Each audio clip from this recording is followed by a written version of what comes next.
Et bonjour les cancers, je reviens pour un autre format, ce sont donc les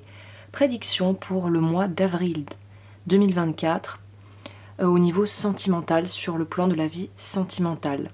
Donc on va voir ce qui se passe pour vous. L'énergie globale ici est assez intéressante. Le titre qui m'est venu à l'esprit, là que j'ai noté, est en lien avec les outils que j'utilise aujourd'hui, et j'aime beaucoup les archétypes, et notamment les archétypes qu'on peut retrouver dans les contes. Je trouve qu'il y a beaucoup de matière, c'est très riche, c'est très dense. Il y a énormément de choses qui peuvent en remonter. Et là, clairement, ce qui m'est venu à l'esprit, c'est cette notion de pomme. Il y a forcément, pour celles et ceux qui se souviennent de Blanche-Neige, ou l'affreuse marâtre qui n'a pas pu tuer, donc Blanche-Neige lui fait croquer, envoie quelqu'un pour lui faire croquer une pomme empoisonnée, en se déguisant en vieillarde qui demande en fait je crois qu'on l'héberge, ou le pain et l'aumône, parce elle se fait passer pour une vieille dame nécessiteuse. Et du coup, là, il semblerait qu'il y ait une notion de quelque chose où on a envie de résister, et en même temps, on a l'impression qu'on a déjà croqué dans le fruit, entre guillemets. On a croqué dans la pomme. Voilà, l'image parlera comme ça doit parler. Mais il y a cette notion, en fait, de vouloir revenir, de vouloir retourner à quelque chose, et d'osciller tout le mois durant entre le fait de vouloir retourner en arrière et le fait de vouloir avancer, et peut-être pas entouré de la même personne ou des mêmes personnes dans l'entourage. Donc c'est un petit peu, j'ai envie de vous dire, c'est une énergie qui est à la fois conflictuelle et pourtant qui n'a pas l'air de vous déplaire tant que ça. Parce qu'en fait, on a l'impression que vous allez pouvoir arriver à passer un cap par rapport à ce que vous avez réussi à créer dans votre vie, et vous allez être probablement assez satisfait de l'endroit et de la direction et de la forme que prenne votre vie de façon globale. Mais si on s'intéresse plus et qu'on se penche plus et qu'on zoome sur l'aspect sentimental, bah, il semblerait que ça soit pas aussi, on va dire, excitant que ça, dans le sens où vraiment votre tirage nous donne quand même l'impression que c'est un peu du réchauffé. Il y a quelque chose que vous allez vivre ce mois-ci, c'est peut-être un événement isolé en lien avec une personne du coup de votre passé qui revient, ou vous qui allez tendance à peut-être retourner dans des vieux mécanismes, surtout si vous avez vraiment pris des habitudes, notamment dans le couple, ou dans des habitudes au niveau de la façon dont vous allez vouloir rencontrer des gens, ou vouloir sociabiliser pour potentiellement rencontrer l'amour. Pour vous donner un exemple encore très schématique, mais je pense qu'il étayera mon propos, si vous avez testé des sites de rencontres et que des sites de rencontres, mais que ça se passe et ça se termine toujours à peu près de la même manière, bah peut-être que ce mois-ci on vous dit laisse tomber les sites de rencontres, essaye de passer par une autre méthode en fait, essaye peut-être d'aller vers des approches plus, on va dire, organiques, en se basant, en faisant jouer les leviers, on va dire, du réseautage. Bon, le terme est peut-être mal choisi, mais vous voyez, les amis d'amis qui vous envoient des invitations, qui proposent d'aller faire des sorties, vous rapprochez stratégiquement de quelqu'un au boulot qui est très fêtard, ou qui aime beaucoup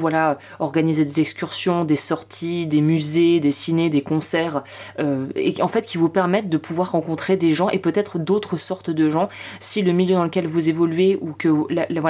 ce que vous vivez finalement ne vous sied plus, ne vous convient plus vraiment. Il se pourrait vraiment, c'est quand même assez prégnant ici, de cette notion de peut-être avoir quelqu'un du passé qui revient, très littéralement, pour les personnes qui pensent avoir fait une croix sur une histoire, ou que c'est fini, ou que on est dans un couple et puis ça bat tellement de l'aile qu'on arrive à ce stade, presque à ce point de rupture, de non-retour, où on se dit là c'est cuit, on se regarde dans le blanc des yeux et puis on n'a plus vraiment grand chose à se dire. Il se pourrait qu'il y ait quelque chose qui se transforme, et en fait, on peut expulser le malaise. C'est-à-dire que quelque chose qui nous laissait dans une forme de léthargie, de passivité, ou de sentiment que la personne en face en fait trop ou pas assez, ou qu'on en fait trop ou pas assez, en tout cas qu'un déséquilibre vraiment prend lieu dans nos relations sentimentales, là on voit que vous allez pouvoir en fait retrouver un équilibre, et être ni dans quelque chose de super mielleux, sucré, finalement qui fait mal aux dents, et qui fait mal au ventre, et ne pas non plus être trop dans une forme d'impassivité, de sentiment qu'il faut rester rester en retrait, qu'on peut pas vraiment être soi-même, qu'il faut mesurer et pondérer tous ces mots et ces faits et gestes pour qu'on puisse nous entendre. Il y a vraiment cette notion de dépasser aussi peut-être des problématiques qui reviennent un petit peu de façon cyclique en lien avec une forme de codépendance, une forme de peur d'être abandonné, de perdre l'autre. C'est intéressant parce que là, vous êtes les premiers, donc vous êtes en avant-première, je vous annonce. En fait, je vais repartir sur un format que j'adorais faire et que j'ai arrêté de faire parce que je me disais tiens ça colle pas dans le thème, les gens s'en foutent, et puis après je me suis dit je m'en fous en fait aussi, je fais ce que je veux, si ça me fait kiffer je le fais, et si ça peut aider surtout des gens qui comme moi ça aurait pu m'aider tant mieux. Je faisais tous les mois une petite capsule qui s'appelait mes favoris du mois. Alors là j'ai rien inventé pour le coup, très clairement, toutes les blogueuses et instagrammeuses et influenceuses que vous probablement suivez sur les réseaux sociaux, que vous avez vu passer, font ce genre de choses. Donc moi c'est pas du tout rémunéré en partenariat avec des marques, l'idée n'est pas de devenir une blogueuse influenceuse, c'est pas mon credo. Par contre je trouve intéressant tous les mois de pouvoir partager mes petites pépites, mes trouvailles sur le plan lecture, sur le plan outils de vie, des choses concrètes qui ont pu m'aider dans ma vie un peu pratique en fait si vous voulez, et aussi sur le plan de la compréhension intellectuelle, et les bouquins sont très bien pour le développement personnel mais dans le bon sens du terme. Enfin je vais essayer de vous proposer des choses qui soient quand même cohérentes. Et le bouquin là que j'ai mis dans ma liste pour le mois d'avril, ça sera plutôt du coup fin mars quand je vais sortir la vidéo, que je ferai la première capsule, c'est un bouquin qui s'appelle Gérer les borderline, ou comment comprendre les borderline. C'est un bouquin qu'on peut trouver facilement en librairie et en grande surface. La couverture est bleue avec des pointes de orange très prononcées. Je me souviens, évidemment ça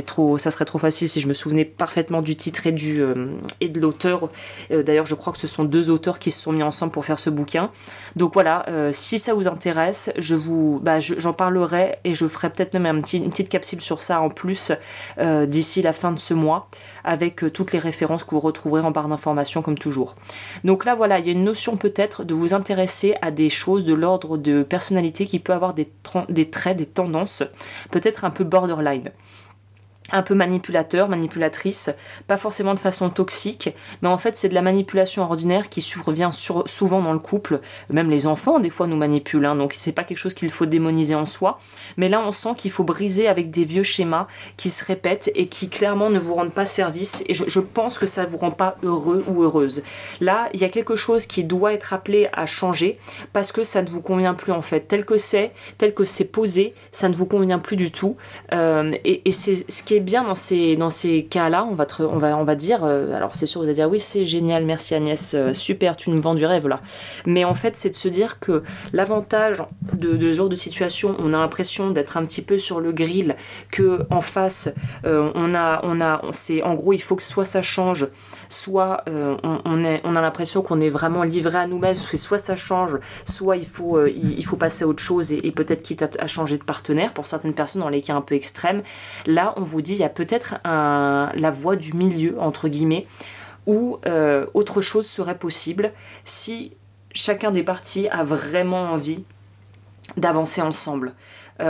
Pour les célibataires c'est plus simple parce que du coup c'est plutôt, comme je vous le disais précédemment, de trouver des moyens de rencontrer des gens peut-être de différentes horizons par d'autres, d'une manière ou de façon différente, d'une façon un petit peu plus on va dire originale et non planifiée, d'une façon un peu plus spontanée, comme ça en se laissant porter par le courant. Pour les personnes en couple c'est plutôt cette notion en gros c'est de pouvoir demander et vraiment communiquer clairement avec votre partenaire sur le fait de est-ce qu'on a envie d'aller vraiment ensemble, est-ce qu'on va vraiment dans la même direction. Et j'avais vu je crois encore un truc sur les réseaux, c'était Kurt Russell, qui est un acteur du coup qui a fait des films, mais bon voilà, lui il a 70 balais, il est plutôt jeune, et il est marié avec une actrice également qui a fait pas mal de choses dans les années 70, qui s'appelle Goldie Hawn, je sais pas comment on prononce ça. Et du coup en fait il disait c'est quoi le secret d'un mariage, d'être ensemble, parce que je crois qu'ils sont ensemble depuis plus de 40 ans, et elle disait il n'y en a pas de secret, ça se construit jour après jour, et c'est surtout l'envie d'être ensemble, c'est l'envie d'être ensemble quoi qu'il arrive, et de se dire que finalement ce qu'on a on ne pourra pas trouver mieux par rapport à nos propres besoins. Alors un petit peu je paraphrase, je sais plus exactement ce qu'elle avait dit, mais c'était quelque chose dans ce goût là. Donc là, c'est en gros, est-ce que vous avez envie vraiment pour reprendre probablement mon titre, de croquer dans la pomme que vous propose votre partenaire, ou est-ce que ça vous inspire rien du tout? Voilà, bah écoutez, je pense que c'est un mois qui va être riche en émotions pour vous, qui pourrait permettre de débloquer pas mal de choses, si seulement vous vous en donnez les moyens et que, quelque part, on arrive à faire un pas vers l'autre chacun en fait, dans une relation.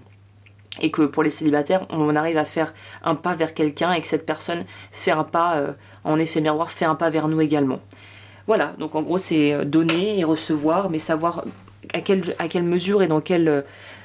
quantité donner pour pouvoir aussi recevoir équitablement, sans pour autant que ça devienne une relation ou des choses, on va dire un contexte transactionnel. On n'est pas là à manger, à vouloir compter les kilos de patates, mais en gros, il faut quand même que vous soyez nourris en proportion de ce que vous avez à offrir. Il y a quand même quelque chose de l'ordre de trouver un équilibre. Voilà les cancers, bah écoutez, je vais m'arrêter là. Comme toujours, n'hésitez pas à liker, à vous abonner, à me rejoindre sur Patreon, et moi je vous retrouve très très vite pour de nouvelles vidéos et de nouveaux podcasts.